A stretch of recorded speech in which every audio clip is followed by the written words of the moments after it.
로마서 6강 두 번째 시간 강의를 시작하겠습니다. 앞에서는 하나님의 구원의 약속의 말씀이 폐하여지지 않았다라는 것을 우리가 살펴보았습니다. 왜냐하면 그 유대인만이 참 이스라엘이 아니라 유대인 중에서나 이방인 중에 택함 받은 자들이 참 이스라엘이기 때문에 그들이 예수님 믿고 구원받기 때문에 하나님의 구원의 말씀, 구원의 약속은 폐하여지지 않고 성취되었다라는 것을 앞에서 살펴보았습니다. 그러기에 대해서 자연스럽게 이제 질문이 나오겠죠. 그러면 육신적인 유대인, 하나님이 택했던 처음 이스라엘, 그들은 어떻게 되는 것이냐? 그들은 하나님 완전히 버린 것이냐? 이런 의문이 생길 수 있겠죠.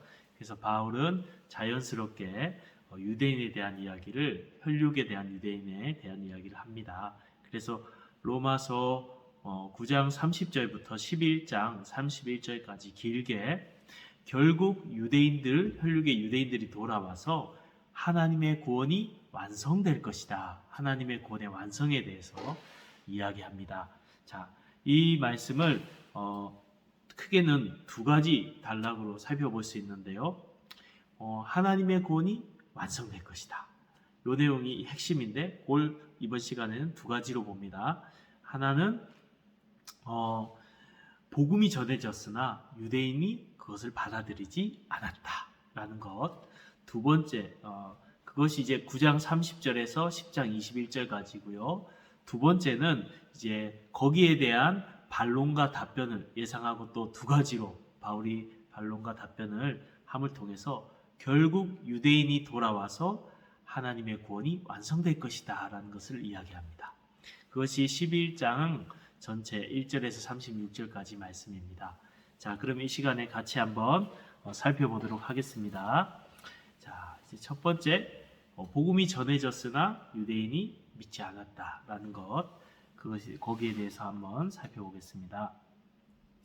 먼저 30절에서 33절까지 말씀, 9장 30절에서 33절까지 제가 읽어드리겠습니다. 그런즉 우리가 무슨 말을 하리요? 의를 따르지 아니한 이방인들이 의를 얻었으니 곧 믿음에서 난 의요. 의의 법을 따라간 이스라엘은 율법에 이르지 못하였으니 어찌 그러하냐? 이는 그들이 믿음을 의지하지 않고 행위를 의지함이라. 부딪히 돌에 부딪혔느니라. 기록된 바 보라, 내가 걸림돌과 거치는 바위를 시온에 두노니 그를 믿는 자는 부끄러움을 당하지 아니하리라 함과 같으니라. 네, 이방인은 의롭게 되고 유대인은 의에 이르지 못하게 되었으니 이게 어찌된 일이냐라는 것이죠. 그 이유가 무엇입니까? 유대인은 율법으로 의를 이르려 했고 율법의 행위로 의를 이르려 했고 이방인은 복음을 믿음으로 의에 이르렀던 것이죠. 그래서 결국 율법을 의지했던 이 유대인은 결국 그리스도가 걸림돌이 되어서 거기에 부딪히고 말았다. 이렇게 말합니다. 그러면서 이제 계속해서 이야기하는데요. 10장 1절에서 4절 말씀 읽겠습니다. 형제들아, 내 마음에 원하는 바 하나님께 구하는 바는 이스라엘을 위함이니 곧 그들로 구원을 받게 함이라.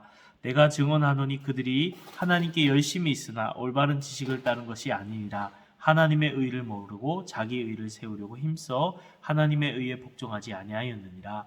그리스도는 모든 믿는 자에게 의를 이루기 위하여 율법의 마침이 되시느니라. 네, 바울이 유대인 이스라엘의 혈육의 유대인 이스라엘을 위해서 구원을 위해서 기도하고 있다 이렇게 말하면서 그들이 이렇게 의에 이르지 못한 이유는 그들이 바른 지식을 가지고 있지 못해서다. 믿음으로 의에 이른 것이 아니라 율법의 행함으로 의에 이르려 했기 때문에 의에 이르지 못했다. 이렇게 말하면서 4절에 그리스도는 모든 믿는 자에게 의를 위하여 율법의 마침이 되시느니라. 이렇게 말합니다.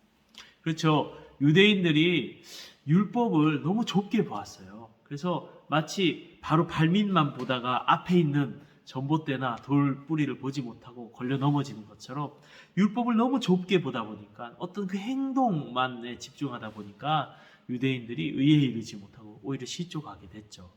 그러나 율법을 더욱 넓게 본다면 그 율법의 종착지, 그 율법의 마침, 그 율법이 유대인들에게 가르치고 그 율법이 목적지로 삼는 것이 예수 그리스도라는 것을 발견할 수 있다라는 것입니다. 그래서 예수 그리스도는 율법의 마침이 된다. 하나님 예수님을 믿는 자는 그 모든 의가 이루어지기 때문에 더 이상 율법의 의로 이루어지려고 할 필요가 없어진다라는 것이죠. 여러분, 율법의 마침이기 되기 때문에 더 이상 믿는 사람에게는 율법이 필요 없습니까? 그 얘기가 아니죠. 의를 이루는 수단으로서의 율법은 더 이상 필요가 없습니다. 믿음으로 의를 얻기 때문에. 그러나 믿음으로 의롭다 함을 얻은 하나님의 백성으로서 어떻게 살아가야 될지 삶을 가르치고 적용하고 지켜갈 그런 하나님 백성의 법으로서 율법은 우리에게 필요하죠. 자, 구원에 이르기 위한 법이 의에 이르기 위한 법이 아니라 의롭게 된 백성으로서의 삶의 기준이 이제 율법이 된 것입니다. 자, 5절부터 8절까지 말씀 읽어드리겠습니다. 모세가 기록하되 율법으로 말미암는 의를 행하는 사람은 그 의로 살리라 하였거니와 믿음으로 말미암는 의는 이같이 말하되 내 마음에 누가 하늘에 올라가겠느냐 하지 말라 하니 올라가겠느냐 함은 그리스도를 모셔 내려려는 것이요 혹은 누가 무조갱으로 내려가겠느냐 하지 말라 하니 내려가겠느냐 함은 그리스도를 죽은 자 가운데서 모셔 올리려는 것이라. 그러면 무엇을 말하느냐? 말씀이 내게 가까워 내 입에 있으며 내 마음에 있다 하였으니 우리가 전파하는 믿음의 말씀이라. 아멘. 네, 바울은 이 모세 율법의 그 대표되는 모세의 말을 인용함을 통해서 행위로 말미암는 모세에게서 행위로 말미암는 의와 그 다음에 믿음으로 말미암는 의를 이제 설명함을 통해서 이 율법을 말했던 이 모세의 글을 인용함을 통해서 그 율법 속에 있는 그리스도를 드러내고 율법을 통하여 그들의 시야를 넓혀가고 있는 것이죠. 자, 먼저 5절에 보면 행함으로 이르는 의에 대해서 레위기 18장 5절을 인용한 말씀인데요. 율법을 행하면 그 의로 살게 된다, 이 내용이죠. 근데 이게 가능할까요? 불가능하죠. 그래서 레위기에는 제사의 제도가 필요하고 속죄의 제사가 필요하고 그 제사는 결국 그리스도라는 것이죠. 그래서 한마디로 행위로 이룰 수 없다라는 것을 레위기 전체는 이야기해주고 있습니다. 자, 그것을 발견하고 알려주고 시야를 넓혀준 후에 이제 믿음으로 말미암는 의를 이야기하는데요. 신명기 30장 12절에서 14절 말씀을 인용하고 적용하여 사용하고 있습니다. 이 말씀이 하늘에 올라가고 막 땅에 내려가는 내용이 나오는데요. 무슨 말이냐면 모세가 한 말을 사용해서 우리에게 가까이 온 복음을 설명하고 있습니다. 좀 자세히 설명하면 이스라엘 자손이 하나님의 명령을 받기 위해서 하늘에 올라갈 필요가 없듯이 그리스도를 모시고 이 땅에 내려오기 위해서 우리도 하늘에 올라갈 필요가 없다. 복음이 가까이 있다는 것이죠. 뿐만 아니라 이스라엘이 하나님의 율법을 받기 위해서 땅 아래 갈 필요 없듯이 그리스도를 죽은 자 가운데서 모셔 올리기 위해서 무정행으로 죽은 자들의 곳이죠. 내려갈 필요가 없다. 왜냐하면 사도들이 모세를 통해서 이스라엘에게 하나님의 말씀 율법이 그들 가까이 있었듯이 우리에게도 사도들을 통해서 복음이 우리 가까이 있기 때문이다. 이렇게 말하고 있습니다. 무슨 말이냐면 복음이 믿음으로 말미암아 구원을 받는 이 복음이 멀리 있는 것이 아니라 율법 가운데 이미 이렇게 모형적으로 드러나 있고 상징적으로 숨어 있었는데 이제는 사도들을 통해서 드러나서 이 율법이 우리 가까이에 있다라고 말하고 있습니다.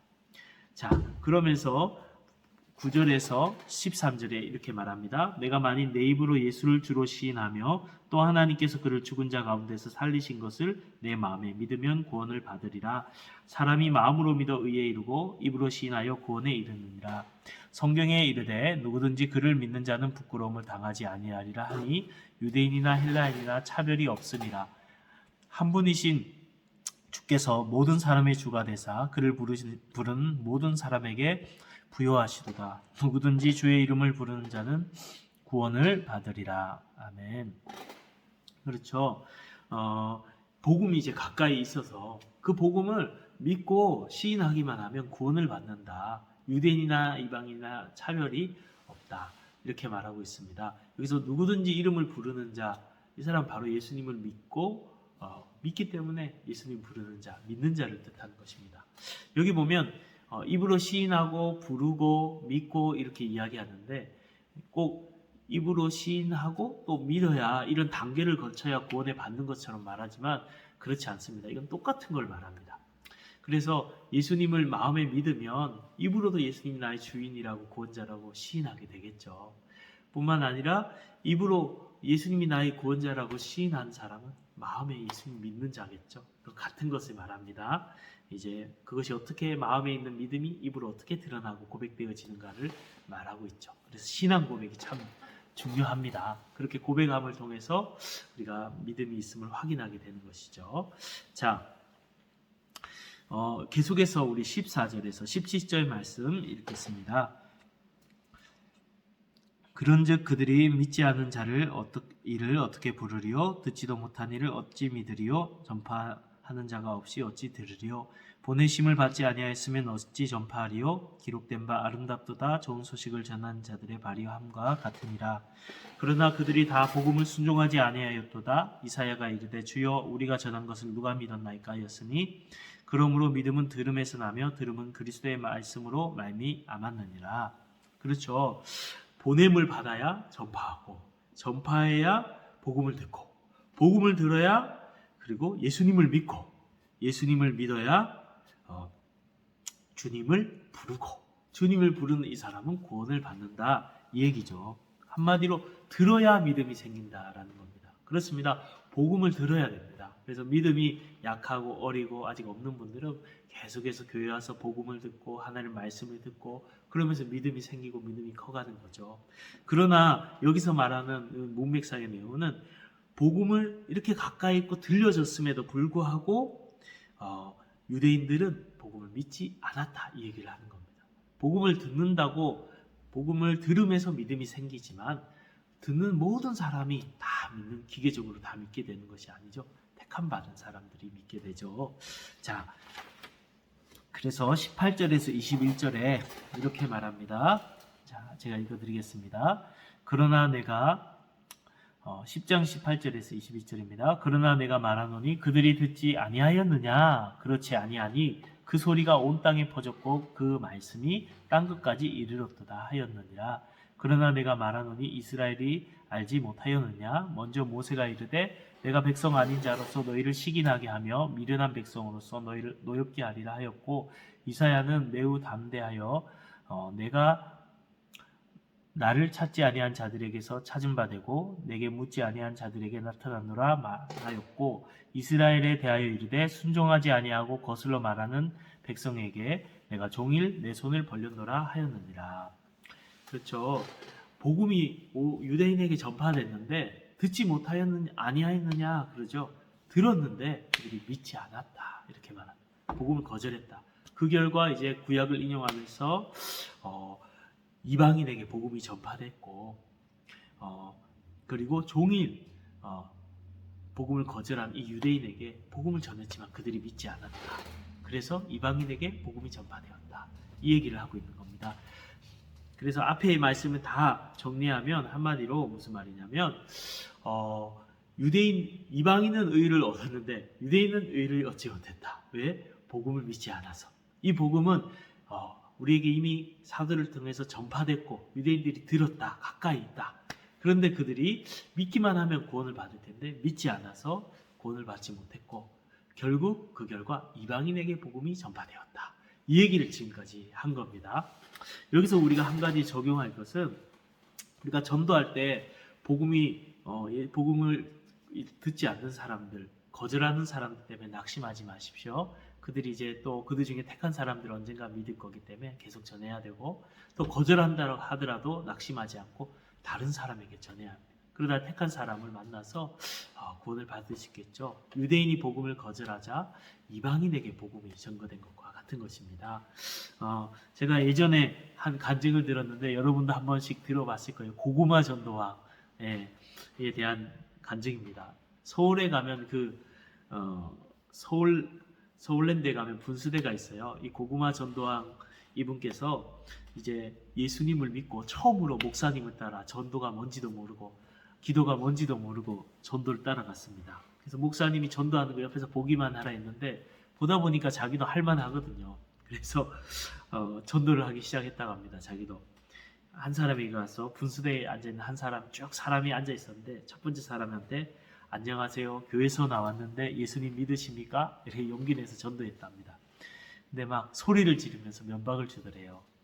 그래서 민망하고 전도를 포기하고 싶었는데 그래도 낙심하지 않고 그 옆에 있는 사람한테 또 전도했답니다. 바로 옆에 있는 사람한테 예수님 믿으십니까? 이렇게 물어보니까 고등학생이었는데 담배를 피다가 가래침을 탁 뱉더라는 겁니다. 그래 또 얼마나 낙심되고 기분이 상하겠어요. 그래서 그 옆에 사람에게 전도를 했는데 손을 딱 하면서 이렇게 말하면서 말하지 말라고 벌레처럼 취급을 하더래요. 얼마나 존심이 상해요? 그래도 낙심하지 않고 그 옆에 있는 또 다른 사람한테 네 번째 사람한테 안녕하세요. 어디 교회에서 나왔는데요. 예수님 믿으십니까? 하는데 그 사람이 갑자기 저 같은 사람도 예수님을 믿어도 되겠습니까? 이렇게 얘기하더래요. 그래서 물론 되죠 하면서 자신이 예수님을 믿게 된 이야기들을 간증을 해주었다고 합니다. 그 얘기를 듣더니 막 훌쩍거리더래요. 그래서 손을 붙잡고 기도를 해줬어요. 근데 기도할 줄 모르는 거예요. 그래서 주여 주여 주여 주여 주여 이러면서 한참 동안 주여만 하다가 기도를 어떻게 마쳐야 될지 몰라서 주여 이러면서 기도를 마쳤다는 간증입니다. 근데 그분이 예수님을 믿었대요. 여러분 복음을 전하다가 거절을 한다고 낙심하지 말고 계속해서 다른 사람에게 복음을 전해서 하나님의 택한 사람을 찾아보십시오. 여러분의 전도를 통해서 하나님은 놀라운 구원의 역사를 이룰 겁니다. 지금 이 코로나 시기라 참 대면 전도가 쉽지 않지만 하나님께서는 지금도 복음을 전하기 원하실 것이고 지금도 택한 백성이 있을 줄 믿습니다. 자, 계속해서 나가겠습니다. 이렇게 유대인이 복음을 거절하였다라는 것 이야기한 후에 이제 반론을 합니다. 자, 그래서 유대인이 거절해서 이방인에게 복음이 증거되었다 하니까 거기에 대한 반론 두 가지가 11장 1절에서 36절까지 나오는데요. 그 반론을 통해서 결론을 말해요. 자, 첫 번째 질문이 뭐냐면 그 결론이 뭐냐면 유대인이 결국 돌아와서 하나님의 구원이 완성될 것이다 라는 것이죠. 유대인이 복음이 거절해서 이방인에게 복음이 갔지만 결국 유대인이 돌아와서 하나님의 구원이 완성된다. 이 얘기가 이 반론에 대한 답변을 통해서 주어집니다. 첫 번째 반론의 내용은 뭐냐면 하나님이 혈육 이스라엘 이 유대인을 완전히 버리셨느냐라는 겁니다. 자, 우리 1절에서 6절까지 말씀을 읽겠습니다. 그러므로 내가 말하노니 하나님이 자기 백성을 버리셨느냐? 그럴 수 없느니라. 나도 이스라엘인이요 아브라함의 씨에서 난 자요 베냐민 지파라. 하나님이 그 미리 아신 자기 백성을 버리지 아니하셨나니 너희가 이스라엘 성경의 엘리야를 가리켜 말한 것을 알지 못하였느냐? 그가 이스라엘을 하나님께 고발하되 주여 그들이 주의 선지자들을 죽였으며 주의 제단을 헐어버렸고 나만 남았는데 내 목숨도 찾나이다 하니 그에게 하신 대답이 무엇이냐? 내가 나를 위하여 바알에게 무릎 꿇지 아니한 사람 7,000명을 남겨뒀다 하셨으니 그런즉 이와 같이 지금도 은혜로 택하심을 따라 남은 자가 있느니라. 만일 은혜로 된 것이면 행위로 말미암지 않음이니 그렇지 않으면 은혜가 은혜되지 못하느니라. 그렇죠. 질문의 내용이 뭐죠? 첫 번째 질문의 내용은 하나님이 이스라엘을 버리셨느냐? 육신의 이스라엘, 이 유대인을 버리셨느냐? 대다수의 유대인이 믿지 않았거든요. 그럼 그 사람도 어떻게 됐냐? 버림받은 거냐? 끝이냐? 그거죠. 바울은 말합니다. 그럴 수 없느니라 말하면서 나도 유대인이다. 난 베냐민 지파다 이렇게 말합니다. 그러면서 구약의 엘리야 예를 들면서 바알에게 무릎 꿇지 않은 7,000명이 있지 않냐. 지금도 남아있는 자가 있다. 그렇게 말합니다. 그래서 7절에서 10절 그런즉 어떠하냐 이스라엘이 구하는 것을 얻지 못하고 오직 택하심을 입은 자가 얻었고 그 남은 자는 우나에 졌느니라. 기록된 바 하나님이 오늘까지 그들에게 혼미한 심령과 보지 못할 눈과 듣지 못할 귀를 주셨다 함과 같으니라. 또 다윗이 이르되 그들이 밥상이 올무와 덫과 거치는 것과 보응이 되게 하옵소서. 그들의 눈은 흐려보지 못하고 그들의 등은 항상 없게 하옵소서 하였느니라. 뭐죠? 유대인이 버림받았느냐? 아니다. 그 혈육의 유대인 중에서도 아직 남아있는 자가 있다. 그 7천 명의 예를 들었죠. 남아있는 자. 아직 이 혈육의 유대인 중에서도 남아있는 자가 있어서 그들 중에 예수님을 믿을 자가 있다. 내가 그랬지 않았느냐? 바울이 그랬죠. 그리고 바울이 전도하는 곳에 또 택할 다수의 유대인들을 믿지 않았지만 택함 받은 유대인이 있어서 믿는 자들이 있다. 그 얘기합니다. 자, 그러면서 이제 택함 받은 자는 구원받고 그 나머지 대다수는 구약을 인용하면서 마음이 둔하여져서 믿지 못하고 있다. 이렇게 이야기를 합니다. 여기에 대해서 두 번째 반론을 이제 하죠. 자, 그러면은 하나님이 이스라엘 완전히 버리셨느냐? 하나님이 앞에서는 하나님께서 이스라엘을 버리셨느냐 이렇게 말했는데 여기서는 이제 완전히 이스라엘이 끝난 거냐 이렇게 질문하는 것이죠. 더 이상 회복의 가능성이 없는 거냐? 혈육의 이스라엘이 끝나버린 거냐? 끝이냐? 이것으로 소수의 택한 사람만 구원받고 전체 이스라엘이 끝나버린 거냐? 이런 질문인 것이죠. 넘어지기까지 실족했느냐? 이제 완전히 끝난 거냐? 자, 거기에 대해서 바울이 지문하고 답을 하는데요. 11절에서 15절 말씀 읽겠습니다.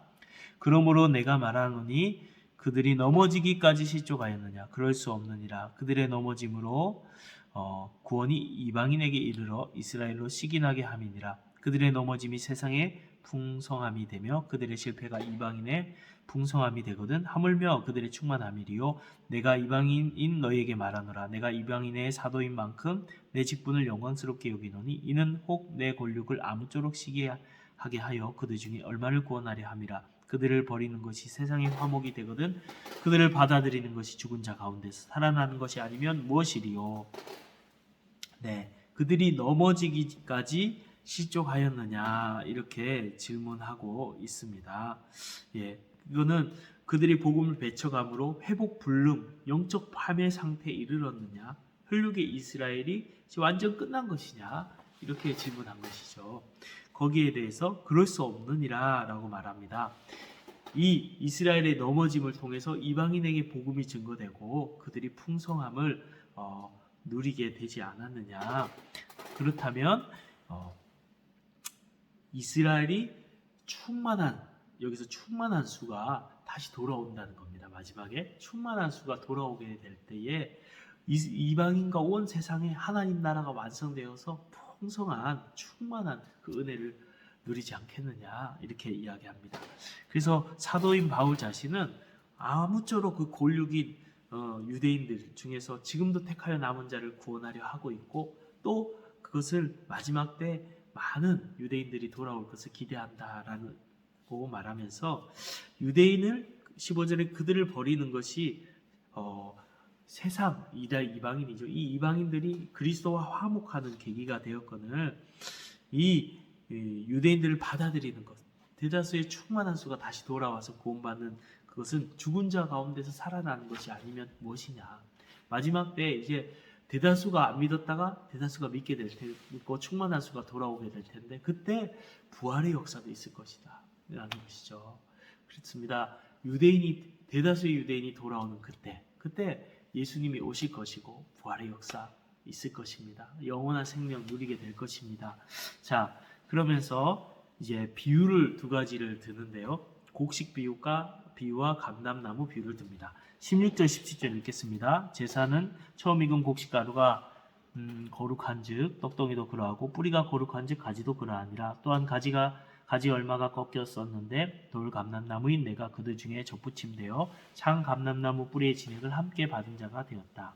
두 비유인데요. 한 가지는 이 민수기 15장 17절에서 21절에 처음 익은 곡식의 가루를 이제 처음 익은 곡식을 구별했다는 것 자체가 거룩하다는 거죠. 그 가루도 거룩합니다. 그것으로 만든 빵 거룩할까요? 안 할까요? 거룩하죠. 가루가 거룩하기 때문에 빵도 거룩하다라는 겁니다. 두 번째 비유는 창감람나무와 돌감람나무의 비유인데요.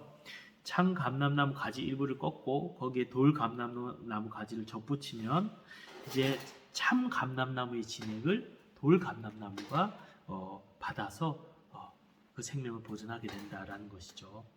그렇습니다. 여기 보면 뿌리가 거룩한즉 가지도 거룩하다라고 이렇게 말하죠. 결국 이 두 비유는 같은 비유입니다.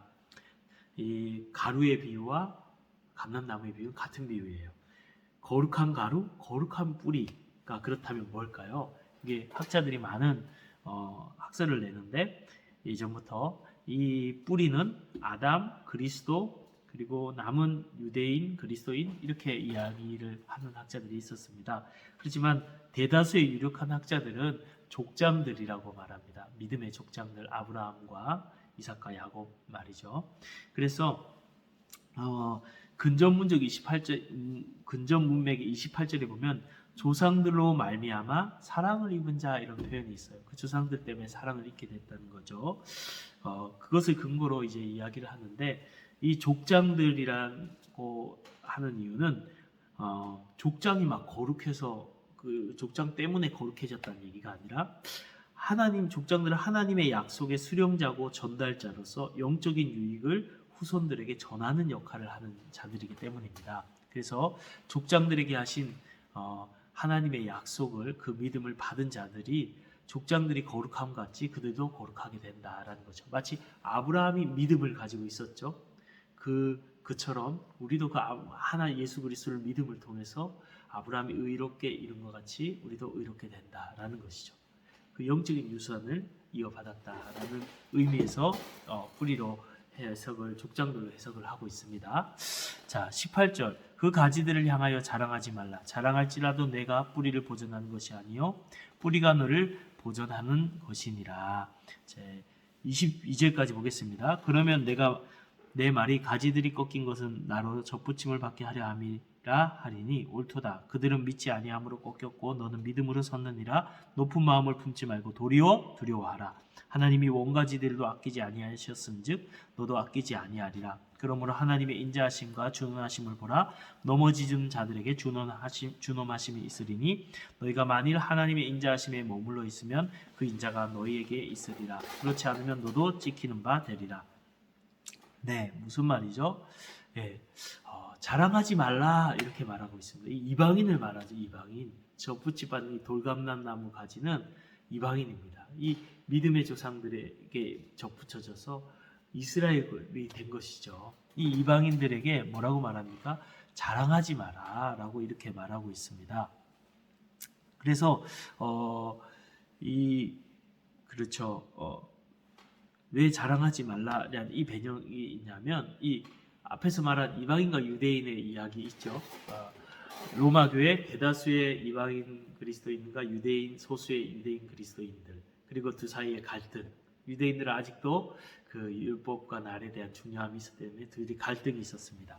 이로 인해서 대다수 이방인들은 구원이 자신에게 이제 왔고 이방인은 끝났다라고 생각을 했죠. 그래서 유대인을 무시했고 유대인 그리스도인들도 이렇게 경멸하는 성향이 있었던 것 같습니다. 거기에 대해서 바울이 말합니다. 그것 때문에 말하죠. 자랑하지 마라. 교만하지 마라. 너희들은 접붙임 받았고 은혜 받은 자들이 아니냐. 그러면서 유대인들을 위로하죠. 유대인들 너희들 나같이 백성들로 같은 민족들이 구원받지 못한 것 때문에 마음 아프지만 그들도 결국 돌아와서 구원받을 것이다. 그렇게 서로 교만하지 않도록 이방인 그리스도인들을 또 유대인 그리스도를 낙심하지 않도록 위로하기 위해서 이렇게 써내려가는 것을 보게 됩니다. 자, 그러면서 뭐라고 말씀하고 있나요? 네, 유대인의 유산을 경멸하지 말라는 것이죠. 유대인과 이방인 신자들이 다 같이 영적인 자양분을 공급받고 있고 뿌리가 바로 하나님의 약속의 수령자들이고 전달자들인 족장들이기 때문입니다. 지금도 계속 신자들이 필요로 하는 영적인 자양분을 이 믿음의 조상들의 모습 속에서 우리가 공급받고 있습니다. 자, 그러면서 높은 데 마음을 품지 말라. 그러면서 하나님 인자하시고 준엄하신 엄격한 분이신데 너희가 하나님의 인자하신 은혜 안에 너희 가졌던 그 믿음 안에 겸손한 마음을 가지고 머물러 있어라 라는 것이죠. 그 믿음에서 떠나면 하나님의 엄준하심이 심판이 있고 너희도 찍혀서 뽑힐 수가 있다, 꺾일 수가 있다라는 것이죠. 무엇을 말합니까? 믿음으로 구원을 받고 한 번 구원받으면 8장에서 하나님이 구원은 작정하고 택했기 때문에 구원은 변하지 않는 거라 했는데, 여기는 구원이 꺾일 수 있다, 구원이 취소될 수 있는 것처럼 말하죠. 이건 정말 취소된다는 말이 아니라 영적인 긴장감을 불러일으키는 바울의 표현입니다. 너희가 열매로 구원을 안다라고 말한 것처럼 너희가 교만하면 안 된다, 높아지면 안 된다, 믿음에서 떠나면 안 된다라고 경고하는 것입니다. 자, 23절과 24절 말씀 읽겠습니다. 그들도 믿지 아니하냐 하는데 머무르지 아니하면 접붙임을 받으리니 이는 그들이 접붙일 능력이 하나님께 있음이라. 내가 원 돌 감람나무에서 지킴을 받고 본성을 거슬러 좋은 감람나무의 접붙임을 받았으니 원가지인 이 사람들이랴. 그러나 얼마나 더 자기 감람나무의 접붙이심을 받으랴. 이렇게 말하고 있습니다. 자, 그렇죠. 이 유대인들, 혈육의 유대인들, 그들도 돌아올 것이고 믿을 것이고 다시 접붙여질 것이다, 이렇게 말합니다. 그러면서 25절에서 27절, 형제들아 스스로 지혜 있다 하면서 이 신비를 너희가 모르기를 내가 원하지 아니하노니 이 신비는 이방인의 충만한 소가 들어오기까지 이스라엘의 더러는 우둔하게 된 것이라. 그리하여 온 이스라엘이 구원을 받으리라. 기록된 바 구원자가 시온에서 오사 야곱에게 경건치 않은 것을 돌이키시겠고 내가 그들의 죄를 없이 할 때에 그들에게 이루어질 내 언약이 이것이라 함과 같으니라. 자, 그렇죠. 이방인의 충만한 수가 들어오면 유대인의 이스라엘의 혈육의 이스라엘의 우둔해였던 그들이 다시 하나님 앞에 대다수 충만한 수의 유대인들이 돌아온답니다. 마지막 때에. 그리하여서 이스라엘의 온 혈육의 이스라엘이 구원을 받게 된다라고 말하고 있습니다. 마치 밀물이 쫙 왔다가 또 시간이 지나면 썰물이 딱 가듯이 하나님의 구원이 유대인이 복음을 거절하자 이방인에게 쫙 구원의 역사가 갔다가 하나님의 이방인의 충만한 수가 차면, 그래서 마지막 때가 되면 유대인의 구원으로 쫙 몰려와서 썰물이 가서 유대인의 많은 사람들이 구원받게 되는 일이 있을 것이다 라는 것이죠. 마치 시소의 원리와 같은, 널뛰기 원리와 같죠. 한 명이 쫙 올라가면 딱 내려오는 순간 또 한 명이 쫙 올라가듯이 이방인의 구원이 쫙 올라가서 그 이방인의 택한 자의 수가 충만해지면 다시 유대인의 구원의 역사가 일어나서 이 유대인의 충만한 수가 구원을 받아서 유대인을 택하였던 그 하나님의 택하심이, 그 구원의 약속이 이루어진다는 것이죠. 하나님의 신실하심을 말합니다. 그래서 하나님의 구원이 완성될 것이다 라는 구원의 큰 그림을 그려주고 있어요.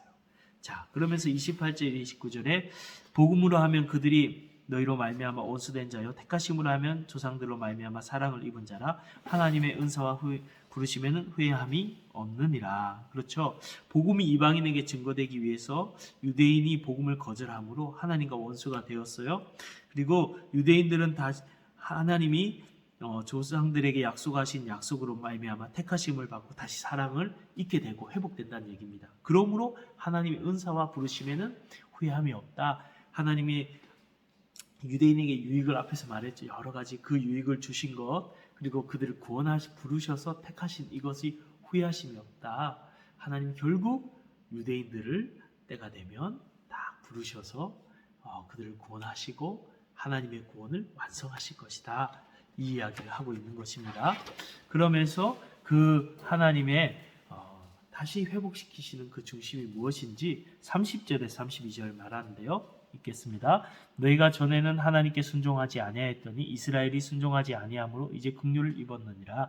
이와 같이 이 사람이 순종하지 아니하니 이는 너희에게 베푸시는 긍휼로 이제 그들도 긍휼하심을 얻게 하려 하심이라. 하나님이 모든 사람을 순종하지 아니하는 가운데 가두어두심은 모든 사람에게 긍휼을 베풀려 하심이로다. 그렇죠. 하나님께서 이스라엘을 향하는 유대인이 복음을 거절하자 이방인에게 복음을 향해서 열어주셔서 그동안 하나님이 순종하지 않았던 이 이방인을 하나님의 긍휼로 구원하셨고, 또 이방인을 긍휼히 여기시듯이 이 사람들 유대인들도 순종하지 않는 상태에 있지만 그들을 때가 되면, 하지만 하나님의 마지막 때에 그 유대인들도 긍휼히 여기셔서 그들을 구원하실 것이다. 이 구원하시는 것이 하나님의 긍휼에 있다라는 것이죠. 그래서 모든 하나님의 택한 사람들을 구원하실 것이다. 이렇게 이야기하고 있습니다. 이 구원의 큰 그림을 깨달은 바울은 하나님의 찬양을 할 수밖에 없었어요. 그래서 33절에서 36절까지 하나님을 찬양합니다. 깊도다 하나님의 지혜와 지식의 풍성하며 그의 판단은 헤아리지 못할 것이며 그의 길은 찾지 못할 것이로다. 누가 주의 마음을 알았느냐? 누가 그의 모사가 되었느냐? 누가 주께 먼저 드려 갚으심을 받겠느냐? 이는 만물이 주에게로 나오고 주로 말미암고 주에게로 돌아갑니다. 그에게 영광이 세세에 있을지어다. 아멘. 앞에서 9장을 시작하면서 유대인의 구원을 인해서 구원받지 못한 자기 민족으로 인해서 탄식으로 시작했던 바울, 이 구원의 하나님의 비밀에 대해서 이야기하면서 그의 마음속에 하나님의 이 구원의 놀라운 이 신비를 깨닫게 됨을 통해서 바울의 감격이 나오고 하나님을 찬양하는 자리로 나가는 것을 보게 됩니다. 그러면서 여기에 33절에 한글 성경이 빠졌는데 오메가가 있는데요. 요거는 감탄사예요. 오라는 뜻이에요. 오 깊도다 하나님의 지혜와 지식의 풍성하며, 하나님이 이 구원의 지혜와 지식을 그 풍성함을 깨닫고 그걸 몰라서가 아니라 풍성함을 깨닫고 드리는 찬양입니다. 그러면서 그것이 풍성하다는 것이죠. 헤아리지 못할 정도로 풍성해서 누가 하나님의 마음 생각을 알겠느냐? 누가 하나님의 모사 고문이 되어서 하나님을 가르칠 자가 누구냐? 누가 하나님에게 먼저 드려서 갚음을 갚게 할 만큼 지혜가 지식이 풍요로운 자, 부유한 자가 누가 있느냐 하면서 하나님께서 갚을 수 없는 이유, 이는 이라 말하면서 만물이 주님으로부터 나오고 창조되어지고 만물이 주님으로 말미암고 이거는 주님을 통하여 유지되어 있고 그리고 만물이 주에게로 돌아간다. 주님을 향하여 돌아가기 때문에 만물의 처음과 그리고 그 모든 것을 유지하시고 그 모든 만물의 끝을 이루시는 분이 하나님입니다. 하나님이 이 모든 구원의 계획을 가지고 계시고 거기에 대한 풍성한 지혜와 지식이 있다는 것을 바울이 깨닫고 나서 자기 민족이 버림받은 것이 아니고 하나님 그들을 구원하실 것이라는 것을 가슴 깊이 깨닫고 나서 감격하면서 탄식이 변하여 찬양하고 있습니다. 여러분 그렇습니다. 우리가 성경을 알고 하나님 말씀을 알면서 지식적으로만 호기심으로 대하는 것이 아니라 그 말씀을 깨닫고 우리는 하나님을 찬양하는 자리, 하나님께 영광 돌리는 자리, 하나님을 예배한 자리로 나가길 바랍니다. 항상 그렇게 말씀을 대하고 그러한 감격이 있기를 주님 이름으로 축복합니다.